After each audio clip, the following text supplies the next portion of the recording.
నమస్తే, welcome to Andhraprabha TV. నేను సౌజన్య. Janasena party అధ్యక్షులు పవన్ కళ్యాణ్ గారు ఒక లెటర్ రిలీజ్ చేశారు పబ్లిక్గా. సో దాని సారాంశం వింటే కనుక మనం అంటే ఇంతకుముందు ఏ ఒక్క రాజకీయ నాయకులు కూడా ఈ రకంగా అర్థమయ్యేటువంటి సారాంశం వచ్చేటువంటి లెటర్ ఇంతకుముందు ఎవరన్నా రిలీజ్ చేశారంటే ఆలోచింపు చేస్తోంది. మరి ఈ అంశానికి సంబంధించి వారి విశ్లేషణని, వారి అభిప్రాయాన్ని మనతో పంచుకోవడానికి ఈరోజు మనతో పాటు ఉన్నారు సీనియర్ జర్నలిస్ట్ కిరణ్ గారు ఉన్నారు. వారితో మాట్లాడదాం. నమస్తే కిరణ్ గారు. నమస్తే సౌజన్య గారు. జనసేన పార్టీ అధ్యక్షులు పవన్ కళ్యాణ్ గారు రిలీజ్ చేసినటువంటి లెటర్ ఏదైతే ఉందో, సో దాని మీనింగ్ కనుక చూస్తే చాలా డెప్త్ ఉన్నట్టు అనిపిస్తుంది. సో ఇంతకుముందు ఇలాంటి లెటర్లు ఎవరైనా రిలీజ్ చేశారా? అసలు ఎలాంటి అర్థం వచ్చేలాగా ఒక రాజకీయ నాయకుడు, ఒక పార్టీ అధ్యక్షులు అంటే లెటర్లు రిలీజ్ చేశారు కానీ ఇంతకుముందు కూడా. కాకపోతే నాకు పదవులు అక్కర్లేదు, పదవుల కోసం నేను రాజకీయం ఏనాడు చేయలేదు, అసలు పదవులు అనే ఆ కోణంలో నేను ఆలోచించను, ప్రజలకు మంచి చేయడానికి ఎంతవరకైనా తగ్గగలుగుతాను, ఈ రకమైన కోణంలో లెటర్లు ఎవరు రాయలేదు.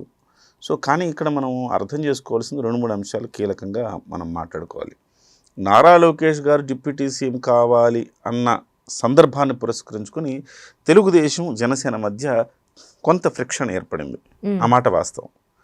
సో ఆ ఫ్రిక్షన్ని తగ్గించే క్రమంలో పవన్ కళ్యాణ్ గారు ఈ రకమైన లేఖను సంధించారు. పరుష పదజాలం వాడకపోయినా ఆయన అంటే గట్టిగా మందలింపులాగా మనం భావించక్కర్లేదు. కార్యకర్తలకు ఒక సందేశం ఇచ్చారు.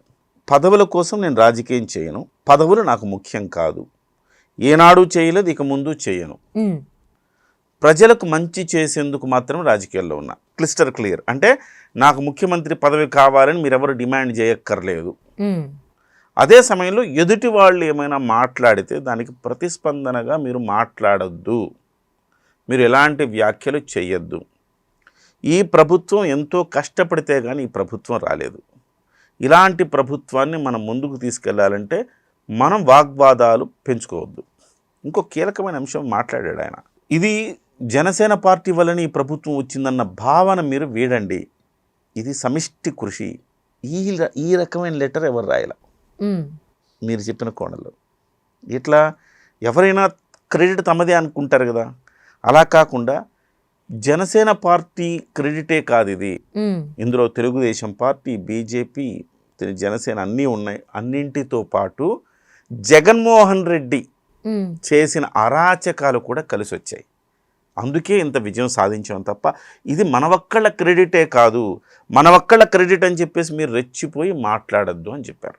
అవును, ఈ గెలుపు అంతా కూడా కేవలం ఆంధ్రప్రదేశ్లో ఉన్నటువంటి ప్రజలు ఎవరైతే ఉన్నారో వాళ్ళు ఇచ్చింది, ఇది వాళ్ళది అని కూడా అలా అర్థం వచ్చేలా కూడా ఆయన చెప్పడం జరిగింది. సో ఆ రకమైన లెటర్, ఆ రకమైన అంటే అందరూ మన వల్లే జరిగింది, మనమే చేసాం, పావలా చేస్తే రూపాయి మాట్లాడుకునే రోజుల్లో రూపాయి చేసి కూడా చాలా తగ్గించుకుని మాట్లాడడం అనేది ఒక జనసేన అధినేతకే చెల్లిందని మనం మాట్లాడుకోవచ్చు.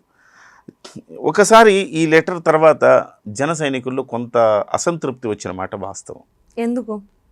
ఏంటి మనల్ని అంటారు, మనకేనా పద్ధతులు, మనకేనా శుద్ధులు, మనకేనా నీతులు, వాళ్ళకు వర్తించవా? అంటే వాళ్ళకంటే ఎవరిని ఉద్దేశించాను? తెలుగుదేశం వాళ్ళని.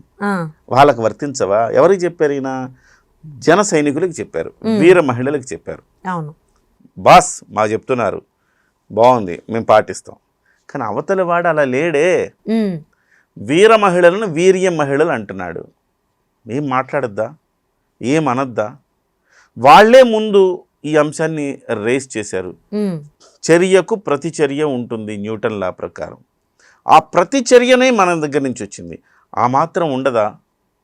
మీరెందుకు మమ్మల్ని ఇంత కట్టడి చేసేస్తున్నారు అన్న ఒక అసంతృప్తి, బాధను వ్యక్తం చేశారు కార్యకర్తలు. చాలా చోట్ల ఆయన ట్వీట్ తర్వాత కింద చూస్తే మనం ఈ ట్వీట్లు కనపడతాయి, ఈ యొక్క ప్రతిస్పందనలు కనపడతాయి. సో వాళ్ళు ఒక రకంగా చెప్పాలంటే వాళ్ళ ఆవేదనలో కూడా వాస్తవం ఉంది. ఎందుకంటే గతంలో కూడా మీరు చూడండి, ఎన్నికలకు మునుపు కూడా చంద్రబాబు నాయుడు గారు ఈయన పొత్తు పెట్టుకున్నప్పుడు కొంత ఫ్రిక్షన్ వచ్చింది ఒక దశలో. ఈ సీట్ల దగ్గర వాటి దగ్గర ఫ్రిక్షన్ వచ్చినప్పుడు అప్పుడు కూడా జన సైనికులకి తెలుగుదేశం వాళ్ళకి కొంత వాగ్వాదం జరిగినప్పుడు తెలుగుదేశం పార్టీని ఏమన్నా అంటే నేను చర్యలు తీసుకుంటా, సస్పెండ్ చేస్తా పార్టీ నుంచి అని చెప్పారు. చంద్రబాబు గారిని ఎవరైనా విమర్శిస్తే నన్ను విమర్శించినట్టే, మీ మీద చర్యలు తీసుకుంటా అని చెప్పి ఈ రకమైన మాటలు పవన్ కళ్యాణ్ గారి నుంచి వస్తున్నాయి తప్ప మీరు ఇంత క్రమశిక్షణగా ఉండండి, ఇలా ఉండండి, అలా మాట్లాడద్దు, ఇలా మాట్లాడద్దు, మీరు ఆ పార్టీని ఏమన్నా అంటే మిమ్మల్ని సస్పెండ్ చేసి ఇంత కట్టడి పవన్ కళ్యాణ్ గారు చేస్తున్నారు. కానీ మరి తెలుగుదేశం పార్టీ నుంచి తెలుగుదేశం అధ్యక్షుల వారు చంద్రబాబు నాయుడు గారు చేయట్లేదే అని బాధపడ్డారు ఆ రోజు. ఇవాళ కూడా ఈ ఇష్యూ ఎక్కడ మొదలైంది? ఉద్దండులు, లబ్ధ ప్రతిష్ఠులు, రాజకీయాల్లో తలపండిన నాయకులు చేశారు ఈ వ్యాఖ్యలు. ఏమని? సరే, మహాసేన్ రాజేష్ మొదట మాట్లాడినప్పటికీ అంతకుముందు మాట్లాడింది ఎవరు? ఆంధ్రజ్యోతి రాధాకృష్ణ గారు. ఆయన దీనికి అగ్గి రాజేశారు. మహాసేన్ రాజేష్ గారు మంట పెట్టారు. మంట పెట్టినప్పుడు మహాసేన్ రాజేష్ అంటే మనం లైట్ తీసుకోవచ్చు, ఎందుకంటే ఏ ఎండకు ఆ గొడుగు పడతాడు, కూటమిలో చిచ్చు పెట్టాలని ప్రయత్నం చేస్తున్నాడు కాబట్టి ఆయన నేచర్ అదే కాబట్టి మనం అర్థం చేసుకోవచ్చు. కానీ మిగతా వాళ్ళు ఉన్నారే, పొలిట్ బ్యూరో సభ్యుడు శ్రీనివాసరెడ్డి గారు సీనియర్ నాయకుడు కదా, అలాగే రఘురామకృష్ణరాజు గారు ఆయన మాట్లాడారు కదా, సోమిరెడ్డి చంద్రమోహన్ రెడ్డి గారు ఆయన మాట్లాడారు కదా, పిఠాపురం వర్మ గారు ఆయన వీళ్ళందరూ కూడా ఏం చిన్న చిన్న వాళ్ళు కాదండి వీళ్ళందరూ. మరి వీళ్ళందరూ ఇంత అనుభవం ఉన్నవాళ్ళు మాట్లాడుతున్నప్పుడు అనుభవం లేని వాళ్ళు, ఉడుకు రక్తం ఉన్నవాళ్ళు ప్రతిస్పందించరా కదా? తెలుగుదేశం పార్టీ సగటు వయసు 45 నుంచి 50 ఉంటుంది. జనసేన పార్టీ సగటు వయసు 25 ఏళ్ళు. ఇవాళ ఓటు హక్కు లేనోడు కూడా జనసేన. ఓటు హక్కు లేనోడి దగ్గర నుంచి 45 ఏళ్ల వయసు ఉన్నవాడి వరకు చాలా అధిక సంఖ్యలో జనసేన అభిమానులు ఉంటారు. సో వాళ్ళ సగటు వయసు ఒక 25 ఏళ్ళు అనుకుంటే వీళ్ళ సగటు వయసు 45 నుంచి 50 ఏళ్ళు. 45 ఏళ్ల నుంచి 50 ఏళ్ళు ఉన్న సగటు వయసున్న తెలుగుదేశం పార్టీని సంయమనం పాటించలేకపోతే ఉడుకు రక్తమైన 25 ఏళ్ల సగటు వయసు ఉన్న వాళ్ళు ఏ రకంగా స్పందిస్తారు, ఏ రకంగా సంయమనం పాటించగలరు అనేది ఒకటి ఆలోచించాలి. సో బహుశా పవన్ కళ్యాణ్ గారు కూడా వీళ్ళు ఈ మాత్రం నేను చెప్పకపోతే మీరు మరింత రెచ్చిపోతారు, అసలే ఉడుకు రక్తం గాళ్ళు, అసలే వీళ్ళు దూకుడు ఎక్కువ, ఈ మాత్రం నేను కొరడా పట్టుకుని అనకపోతే ముందుకెళ్ళిపోతారన్న ఉద్దేశంతో ఆయన ఉండొచ్చు. కానీ సో వీళ్ళందరికీ ఏంటంటే ఇదొక బాధ. వాస్తవానికి తెలుగుదేశం పార్టీ నుంచి ఈ రకమైన లేఖ వచ్చిందంటే రాలేదు. రావాల్సింది ఎక్కడి నుంచి? తెలుగుదేశం పార్టీ నుంచి కదా. తెలుగుదేశం పార్టీ నుంచి అన్యాపదేశంగా ఇలాంటి ఎవరు మాట్లాడద్దు అనేది పార్టీలో చర్చ జరిగింది, పార్టీ అధిష్టానం సూచించిందని మాట్లాడారు. అధికారికంగా ఎక్కడ పత్రం కానీ బయట కానీ లేదు. అలాగే జనసేన పార్టీ నుంచి కూడా అలానే అయింది. తర్వాత మళ్ళీ నాదెండ్ల మనోహర్ గారు ఒక అడుగు ముందుకేసి సోషల్ మీడియాలో జాగ్రత్తగా ఉండండి అని చెప్పారు. ఇవాళ మళ్ళీ పవన్ కళ్యాణ్ గారు ఒక లేఖ రాశారు. సో ఇంత జాగ్రత్తలు మీరు తీసుకుంటున్నారు కానీ వాళ్ళు ఎందుకు తీసుకోరు?